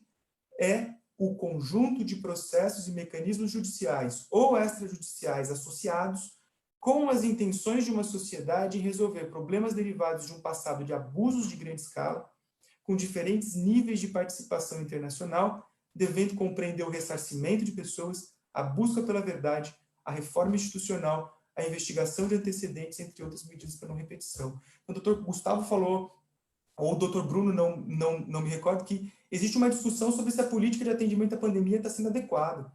Veja, a reforma institucional, ou a questão institucional está em cena. Hoje nós estamos tendo pessoas atingidas pela doença de hanseníase sem medicamento em suas casas, né? No sistema público de saúde. Então, vejam, com essas contribuições eu encerro, né, chamando aí a atenção para esses pontos que eu sugeri. Desculpa ter estendido. Obrigado, Pedro. Muito bom, excelente. Você acho que vai ao encontro daquilo que o Gustavo demarcou, ou seja, não é uma discussão de vítimas que contraíram uma doença, mas é o redimensionamento disso em agendas dos direitos humanos, num contexto de Estado, um Estado de transição, com seu capítulo de tortura, com seu capítulo de direitos das crianças e que precisa ser organizado em termos de teses jurídicas e dar a musculatura necessária para nós darmos esse salto daquilo que foi trazido pelo Bruno e pelo próprio Gustavo, de tornar um caso de repercussão geral e que se coloque como algo de interesse da sociedade no âmbito daquilo que se denomina como prestação jurisdicional ou a chamada proteção judicial, que está lá consagrado no artigo 25 da Convenção Interamericana de Direitos Humanos da OEA. Trago ainda algumas contribuições que vão chegando pelo Facebook. Minha mãe está com 92 anos e está esperando para ver o sofrimento dos filhos amenizado. A Deroci Silva. Também a manifestação aqui da Idete Simardi, a dor maior é de quem foi tirado do peito e colocado no orfanato e conhecer os pais aos 6 anos de idade é muito triste. Na verdade, é um comentário do Wellington Pereira da Silva. Bom, que é da visão mundial, salvo engano, o companheiro Wellington, a quem eu deixo uma saudação e um abraço. Nós temos a Marli já aqui. Ela está ou saiu de novo? Nicodemos, ela caiu de novo. Ela está com muita dificuldade de internet. Mas eu vou aqui convidar a minha querida Helena para se manifestar. Sei que é no supetão, mas da competência que eu conheço e da história que tem de compromisso com essa questão, eu tenho certeza que ela tem algo a nos dizer diretamente aqui no nosso debate ao vivo. Então, minha querida Helena, prazer revê-la e eu te passo a palavra para algumas considerações. Está com o fone desligado. E Helena, está com o microfone fechado. Pronto. Nicodemo, você me deixou numa saia justa danada, hein? Mas eu perdi, infelizmente, tinha um compromisso mais cedo, eu não pude participar desde o início. Eu acho que o colega colocou, Pedro, que eu peguei só você, é fundamental, é uma questão de cidadania, eu acho que é um problema, não é dos filhos, eu acho que é um problema do país. É uma doença, é uma mácula na nossa origem, no nosso passado, que a gente precisa ser reparado. Então, é necessário esse movimento. Eu acho que podemos agregar outras ações. Eu não sei como é que está o Conselho de Direitos Humanos, se já houve um posicionamento. Eu realmente não peguei o início disso, da discussão, mas eu estou aqui do apoio, assim, pensando no que vocês falaram, pensando qual é a ação que possa ter a nível de Ministério Público. Eu não sei se teve oportunidade de contactar com o Conselho Nacional do Ministério Público para orientar nesse sentido, porque a gente tem a Comissão de Direitos Fundamentais e quem está à frente agora é o doutor Luciano Maia, uma pessoa muito sensível, que tem uma longa trajetória em direitos humanos. Eu acho que poderia, eu não sei como encaixar, já que eu perdi o início das falas, entendeu? Mas eu acho o tema bastante relevante. Era só isso. Ok. Helena, prazer revê-la. Arthur pediu a inscrição aqui no chat, então passo a palavra e depois eu quero fazer algumas considerações e devolvemos para os demais palestrantes convidados, Gustavo, Pedro, Bruno, para também fazer considerações finais a respeito do debate e aí traçar as estratégias daqui para frente, que eu acho que é o mais importante em termos daquilo que a gente pensou. Então, Arthur, contigo. A fala, Nicodemo, já vai um pouco na linha da estratégia, né? Primeiro, saudar a Helena, muito tempo que a gente não se vê, a promotora Helena de Pernambuco, e ela acompanhou uma assembleia de filhos em Goiânia, e depois dela ter acompanhado essa assembleia de filhos separados da Goiânia, ela fez um dos textos que me emocionou bastante na história da luta da hanseníase. Então, obrigado, Helena, de teu esforço de estar aqui conosco, mesmo que tenha chegado, nunca chega tarde.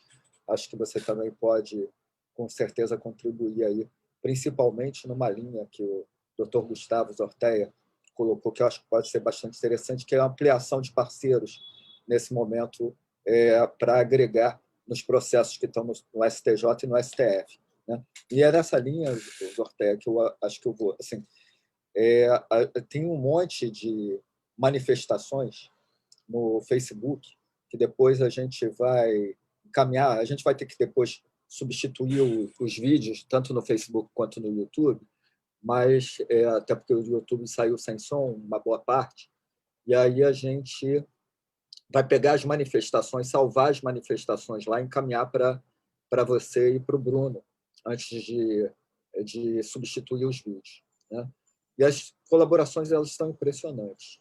Agora, eu acho que a ansiedade maior é o pouco tempo que a gente tem. E, nesse momento de pandemia, mobilizar está sendo super difícil. Né? Uma coisa é aquela mobilização do corpo a corpo, né? Que ela tem peso, né? Ela tem olho no olho, ela tem sensibilidade. Outra coisa é essa que a gente vai ter que fazer aí virtualmente, né? com coisas mais frias, que quase que se semelha a papéis, né? Assim, com coisas muito frias. E aí, assim, entidades da hanseníase, a gente tem poucas no Brasil. Mohan de caráter nacional, e tem algumas que estão tentando se tornar de caráter nacional, que estão no esforço, e a gente vai contactar todas, mas dificilmente elas vão ter a exigência documental necessária para estar entrando, mas é importante que a gente, mesmo que elas não tenham, que a gente possa estar com elas juntas, e vamos citá-las no documento. Então, tem aí tanto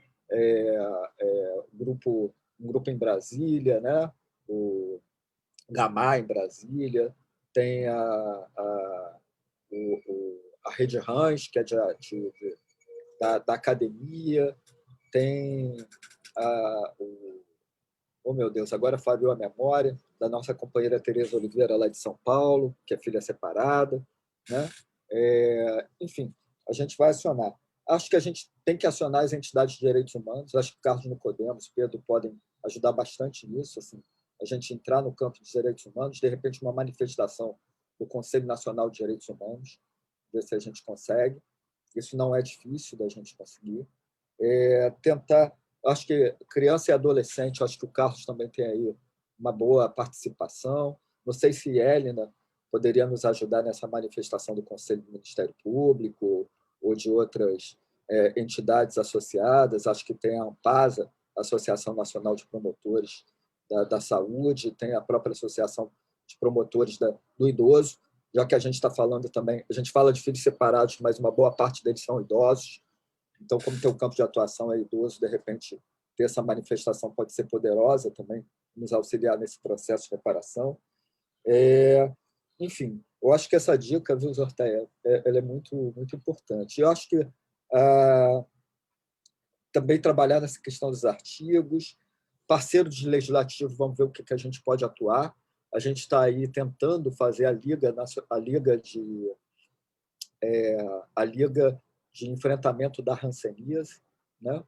Então, vamos ver. Me lembrei, a entidade é hansen.com, da Tereza Oliveira, desculpa, me falhou a memória, fico velho, fico nervoso, aí vai falhando a memória, viu, Yeli? Então, assim, e a outra coisa acho que fazer o esforço da reversão daquele outro processo que aí ver com o Nicodemos, o que a gente teve a negativa de amicus curiae, né? Ver o que a gente pode também fazer esse enfrentamento. E uma outra situação, acho que o Bruno colocou, acho que maravilhosa, viu, Bruno? Porque a gente já vinha nessa comparação com a questão das pessoas da ditadura militar, das vítimas da ditadura militar. E eu quero te dizer que assim, a gente tem histórias, porque esse período mais grave do isolamento foi justamente na época da ditadura militar. Foi onde a gente teve o maior, vamos dizer assim, o maior abuso com relação a direitos humanos dos filhos separados, né? E coincidiu com esse período da ditadura militar. E a gente tem, inclusive, situações em Curupaiti, é muito relatado a utilização da cadeia, porque todas as colônias tinham prisões, que era a prisão de quem fugisse da colônia, né, ou quem desobedecesse o diretor ou a freira, né? Então, a gente tem situações de pessoas que foram levadas para serem torturadas, principalmente aqui no Rio de Janeiro, na cadeia da colônia de Hanseníase. Era perfeito, porque todo mundo tinha medo de entrar e aí ia para a cadeia de lá. E a gente tem feito um comparativo também da ditadura militar pelo direito da memória, pelo direito que essas pessoas têm o direito ao resgate da memória. Muitos sabem, no Acre, por exemplo, a maioria das certidões de nascimento não tem o nome do pai e da mãe, porque eles não podiam botar, era regra no Acre. Tinha que botar o nome da freira. Eu nunca vi uma freira com tantos filhos quanto lá em Cruzeiro do Sul, no Acre. Então, a gente tem umas situações que mostram como foi esse abuso do Estado e como que, quando acabou a política de separação dos filhos, não teve nenhuma política de reintegração desses filhos com seus pais. Daí a questão do banco de DNA que a gente criou, né, para o reencontro de filhos separados. A gente saber que teve fluxos de filhos saindo de Minas Gerais para a Itália, também do sul do Pará via Suriname para serem adotados na Holanda. Então, tem vários crimes que aconteceram ao redor desse. Então, acho que eu agradeço muito o Gustavo, o Zorteia, o Bruno Arruda, pelo esforço que vocês estão fazendo pela Defensoria Pública da União, pela sensibilidade que vocês estão tendo, pelo cuidado da escuta do movimento social e ver o que a gente pode mobilizar. Acho que a gente também pode tentar mobilizar algumas ONGs que trabalham com hanseníase, como é o caso da NHR, como é o caso da AIFO, da Itália, que são ONGs que trabalham e têm escritório no Brasil, e a gente poderia tentar ver se eles também fazem manifestações. Então, Gustavo, é isso que eu acho que o maior problema que a gente tem há pouco tempo, né, para poder fazer essa mobilização e ver o que a gente pode resistir até para ganhar tempo e ir conseguindo essas manifestações e tentando ver qual é a estratégia melhor. A gente está muito na escuta de vocês estão junto com a rede jurídica do Mohan, pilotando, e obrigado pela sensibilidade de vocês. Ok, Arthur, obrigado aí pelas contribuições. Na sua liderança, a gente vai levando à frente essa ação. Antes de passar aos demais colegas para as suas considerações finais, assim, também queria fazer uma fala, primeiro no campo teórico, das formulações que foram trazidas pelo companheiro Pedro, no que constitui esse desafio de operar uma regra formal apresentada pelo tribunal no que tange à imprescritibilidade frente a um conceito material, substancial, de dignidade, que é o conceito que forja todo um sentido sobre os direitos humanos enquanto um elemento-chave de legitimação do próprio Estado de Direito. Então, eu acho que esse é um primeiro aspecto que a gente tem que pensar em termos de enfrentamento, ou seja, o que está sendo colocado como uma barreira para não permitir uma reparação violadora dentro de um conceito que começa e termina numa perspectiva dos direitos humanos, como assim denomina o professor Cansado Trindade. Queria dizer que, para além das questões que foram trazidas com muita propriedade pelo meu querido Pedro, eu já vinha ouvindo essas inquietações a respeito da questão do desaparecimento forçado, a questão da tortura, da pessoa com deficiência. Queria pegar esse elemento e tentar trazer, no contexto da formulação técnica e legal do conceito de prescrição, e traduzir numa lógica de que esse instituto se consolida diante de uma ausência ou de um silêncio, de uma omissão, de uma manifestação de vontade, quando ela é possível fazê-la. Quer dizer, não interpôs no prazo correspondente dado pelo Estado para reparar. Por quê?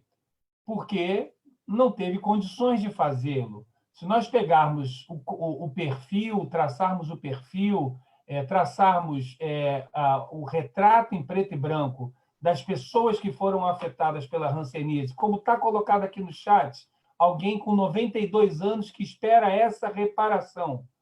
Então, isso, para além da questão do desaparecimento forçado, para além da questão da própria justiça de transição e como ela compreende os crimes praticados no âmbito de um processo de estado de exceção, a gente tem que e pode adentrar a uma lógica de que a imprescritibilidade ela se dá diante da ausência de condições objetivas de se afirmar por não ter tido aquele que poderia exercer o direito condições de fazê-lo, né, que é o chamado estado de vulnerabilidade, que atravessa muitos institutos no direito e que permitem, por exemplo, alegar, na hipótese do protocolo de Palermo, do tráfico de pessoas, que a vulnerabilidade ela afeta, né, o conceito de consentimento. Esse é um debate que a gente faz no campo internacional. O protocolo de Palermo, que é um protocolo que está vinculado à Convenção de Combate aos Crimes Transnacionais, ela traz lá um rol de situações, como a coação, a violência e a vulnerabilidade. A vulnerabilidade, reconhecida e consolidada, retira, né, a manifestação de vontade no que diz respeito a concordar em ser, aspas, traficada ou ir para outra realidade. Então, eu acho que um capítulo que se deve abrir seria nesse sentido, de construir qual foi o status de condições para manifestação de vontade para o exercício de um direito reparatório diante de um Estado que saiu da condição de exceção, não mais que 30 ou 40 anos, né, como nós estamos vivendo em torno do Brasil. Então, eu acho que são muitos elementos que estão colocados aqui. Eu acho que a gente vai fazer o exercício de duas grandes frentes, viu, Arthur? O primeiro, de trazer todas essas proposições teóricas, jurídicas, aqui, com todas as contribuições, para consolidar esse documento, com o esforço, como disse o Gustavo, de alçar, né, essa questão com aparente individualidade que está dado nos processos pontuais nos tribunais superiores para uma condição de repercussão geral, ou seja, é algo que afeta o interesse da coletividade. Eu acho que esse é o grande esforço. E aí o desafio de toda a contribuição maravilhosa e teórica que o Pedro tem, aqui o Gustavo está trazendo e o Bruno está trazendo. Então, o que a gente pode deixar como um encaminhamento aqui seria consolidar esses documentos, porque, de fato, a gente teve um indeferimento num pedido de amigo da corte, em sede de um agravo regimental de um recurso especial. Se nós pudéssemos traduzir em miúdo aqui para aqueles que não são da área do direito, é como se o paciente estivesse no CTI, né? Ou seja, ele estivesse suplicando para para ressuscitar a apreciação da jurisdição. Então, o nosso tempo foi muito curto. E aí nós utilizamos, inclusive, uma estratégia, que é uma estratégia processual. A gente, quando pede a habilitação como amigo da corte, a gente se apresenta e diz o porquê nós gostaríamos de contribuir, porque temos essa legitimidade. Talvez a gente tenha que inverter essa estratégia. Temos que nos antecipar com os argumentos para poder se apresentar, porque aquilo que a boa educação processual manda... Agora tem que ser invertido no mecanismo. Nós temos que fazer um pedido de ingresso e levando todos esses insumos julgamentos. Teu som ficou ruim.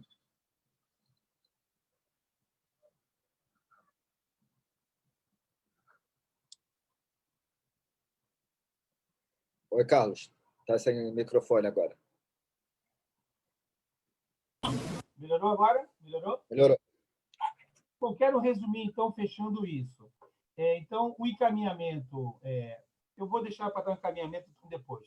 Vamos fazer a última rodada para a gente ir encerrando. Vou, então, começamos com o Bruno. Aí o Bruno com as suas considerações finais, alguma pergunta aqui no chat e a gente leva também para o debate. Então, Bruno, 5 minutos para as suas considerações finais, passamos para o Gustavo depois. Carlos, perfeitas as considerações. A bagagem teórica do Dr. Pedro, ela é muito importante para esse momento de discussão. Ele realmente traz elementos muito, muito ricos para o debate. Eu queria só complementar uma questão que você colocou, que é as vítimas, elas são assujeitadas pelo Estado, então elas são submetidas a uma violência pelo próprio Estado, e aí soa contraditório exigir que essas mesmas vítimas que sofreram a violência pelo Estado e foram assujeitadas, elas próprias vão procurar o Estado para conseguir alguma indenização na sequência. Então, me parece que esse elemento é um elemento também chave para a gente poder discutir essa questão. Outra coisa que eu queria colocar, só para a gente concluir, é que a promotora de justiça, ela falou sobre o CNDH, e eu conversei com o presidente do CNDH ontem e hoje sobre esse assunto, e eu passei algum tempo conversando com ele pelo telefone, e a gente fechou que vai fazer uma manifestação do CNDH sobre o tema. Eu, inclusive, passei para ele as considerações escritas já, algumas linhas já redigidas para auxiliar a nota do CNDH e a participação dele no processo. Então, essa parte eu acredito que já está bem encaminhada.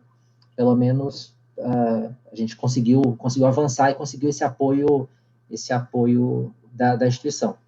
Então, é isso. Ok, Bruno. Então, passamos para o Gustavo. Doutor Gustavo. Eu também, de minha parte, quero agradecer novamente a oportunidade e dizer que nós também já estamos articulando, estamos acionando outras entidades, além do MORAN, claro, para que ingressem com o Amicus Curiae para justamente constituir esse corpo. Já fiquei feliz com a manifestação do Wellington, da Visão Mundial, aqui, né, no nosso chat. Outro ponto importante é o fato de que a DPU já está solicitando uma audiência com o ministro Fachin, que é o relator do agravo regimental, esse que está mais avançado, que eu mencionei. Eu acho que nós precisamos também, mesmo que por videoconferência, tentar levar esse tema para o ministro Fachin, né? Então, já estamos tentando uma audiência com ele. E outra medida que, da parte da Defensoria, nós estamos fazendo também é acionar a nossa assessoria legislativa para também contactar os parlamentares para ver também se contribuem com a sensibilização do ministro para esse tema. E aí pensamos nas comissões de direitos humanos, tanto da Câmara quanto do Senado, né, que geralmente tem essa sensibilidade mais aflorada, e aí nós já também vamos trabalhar nisso, mas, claro, é um trabalho conjunto, vamos todos juntos, né, para conseguir, justamente porque nós estamos, como eu falei, num momento crucial, né, estamos próximo de no Supremo Tribunal Federal a matéria ser discutida no âmbito do colegiado. Então, nós precisamos, de fato, intensificar ações e, da parte da DPU, vamos fazer isso, mas também estamos abertos a atuações coletivas com todos e vai nos dar muito prazer poder trabalhar junto esse tema e eu tenho certeza, espero que a minha fala não tenha desanimado ninguém, porque não foi essa a minha intenção, porque eu tenho certeza que nós vamos até o fim. E, se Deus quiser, nós vamos conseguir o que nós estamos tentando.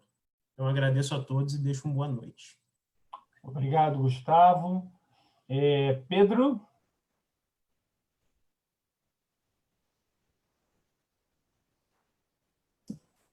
Carlos, não, eu queria só agradecer a oportunidade e dizer que eu estou à disposição aqui para a gente iniciar essa corrida atrás das organizações parceiras para fazer a pressão que for necessária. Bom, mais uma vez, obrigado e seguimos juntos e juntas. Ok, Pedro. Eu esqueci de... Arthur, vou te passar a palavra para você encerrar, o geral. Você é o comandante, eu Estou apenas aqui, fui entubado da função de fazer a mediação. Quero registrar os meus protestos. Mas dizer que o Conselho Federal da OAB ele tem um termo de cooperação com o MORAN, que foi assinado ainda sob a presidência do antigo presidente Celso Brito, que, inclusive, estive recentemente numa agenda particular de trabalho com ele. Ele é conselheiro nato do Pleno do Conselho Federal da OAB, e nós tramitamos, na Comissão Nacional de Direitos Humanos, onde eu sou membro, um pedido para que o Conselho Federal da OAB se habilitasse como amigo da Corte nas ações que estão sendo lideradas pela DPU. Isso foi aprovado na Comissão de Direitos Humanos e está agora no plenário. O próprio Celso Brito disse, Arthur, que vai chamar para si a relatoria e vai fazer a proposição no encaminhamento de que o Conselho Federal entre nessas ações também. Então, queria dar aqui dois grandes encaminhamentos. Primeiro, no esforço meu e do Pedro, de nós irmos consolidando os memoriais com os fundamentos teóricos a respeito de todas as teses que foram trazidas aqui, para que isso possa servir de elemento para os processos que estão abertos. Novos pedidos de amigos da Corte, a gente já vai antecipar esses memoriais. Não vamos primeiro pedir para depois levar os memoriais. Então, a gente vai antecipando esses memoriais, compartilhando antes com o Gustavo, com o Bruno, para dar sugestões, ajustes, isso de maneira muito democrática. O segundo, talvez, Arthur, eu posso me responsabilizar disso, fazer uma reunião pelo Conselho Federal da OAB, na Comissão Nacional de Direitos Humanos, eu falo com o presidente Hélio Leitão, que é o presidente da comissão, para nós pensarmos uma articulação de organizações para fazer essa infantaria de habilitação junto às ações. E aí a gente puxa uma reunião na semana que vem. Ô, Ruição, vamos de novo. Reabre aí. Foi. Agora foi? Foi? Não? Melhorou. Vai de novo. Acho que melhorou agora. Melhorou agora? Melhorou? Tá. Então, para terminar, dizer que a gente pode puxar lá pelo Conselho Federal da OAB, junto com o MORAN, uma reunião com organizações na área de direitos humanos, direitos das crianças, como foram sugeridos, justiça de transição, a pensar um bloco que faça essa infantaria de se habilitar junto às ações para poder ter esse corpo de amigos da Corte fazendo essa incidência e essa gestão. Então, são os dois grandes encaminhamentos que eu deixaria, e a gente vai evoluindo isso com o tempo. Agradecer a participação, registrando o meu inconformismo de terem me entubado a função de mediador, mas eu acho que eu me esforcei bastante para que tudo desse certo, e passo a palavra ao coordenador nacional do MORAN, o Arthur Custódio. Não, na verdade, surgiu uma ideia e ela escapou já. Surgiu na hora com o Gustavo, na hora da fala do Gustavo e do Bruno. Daqui a pouco eu tento recordar. Mas, enfim, a gente ia ter a Tereza Oliveira, ia dar uma entrada aí do Hansen.com, mas ela deve ter tido alguma dificuldade. Então, de qualquer maneira, eu registro o interesse dela de estar cooperando aí da forma que ela puder com o trabalho. Me lembrei o que era. Acho que na fala do Gustavo, tanto da questão parlamentar, né? O presidente atual da Comissão de Direitos Humanos da Câmara dos Deputados foi relator do projeto de lei dos filhos separados. Então, ele conhece bem a questão e ele trabalhou bem no sentido de aprovar a lei. Então, ele acho que pode colaborar bastante mesmo. E a fala no Senado, a gente teve aí a fala do senador, que foi bastante positiva também. Zortea caiu, acho. Bom, mas, de qualquer maneira, foi isso. Eu acho que a gente... o assunto não se esgota agora, né? Mas eu acho que a gente conseguiu pensar em alguns encaminhamentos e acho que, como o Gustavo falou, e o Bruno, acho que não é para desanimar, mas a gente precisa ter bastante pé no chão. Enfim, acho que o Gustavo está voltando aí, mas o Gustavo conseguiu voltar. Então, assim, Gustavo, acho que o que você falou, tanto na Câmara dos Deputados, o presidente da Comissão de Direitos Humanos foi o relator do projeto de lei dos filhos separados. Então, ele conhece bastante a causa e apoia. E ele foi prefeito de uma cidade que tem uma antiga colônia. Então, ele conhece bastante a causa dos filhos separados. E a outra coisa que eu falei, Zorteia, foi a questão de que a gente tem que ter o pé na realidade para poder trabalhar. Então, acho que os filhos... Mohan sempre trabalhou com os filhos, nunca iludindo, nunca trabalhando fake news ou, né, notícias falsas, ou nutrindo de esperanças falsas, né? Então, a gente quer ter esperança, sim, de que a justiça seja feita, mas dentro de um pé de realidade para poder traçar as estratégias. Eu acho que a gente sabe que, infelizmente, no Brasil, a gente ainda tem um caminho civilizatório muito grande para avançar em frente à justiça, né? E acabam que os grandes grupos, sejam pela questão financeira ou pela questão da pressão, ou um grande grupo de pessoas ou um grande grupo financeiro acabam conquistando, e no nosso caso nem é um nem é outro, né? Então a gente vai ter que trabalhar com estratégia, com inteligência e com muito cuidado. Então acho que eu estou na frente de pessoas muito cuidadosas, sensíveis e inteligentes, e a gente vai trabalhar junto. Acho que unir todo mundo, acho que é a grande força que a gente tem para conseguir chegar ali no final. Eu agradeço a todos vocês por essa oportunidade maravilhosa desse debate, da gente ter conversado. Obrigado, Carlos, obrigado, Pedro, Zorteia, Bruno, Finielina, Roberta, todo mundo que está aqui.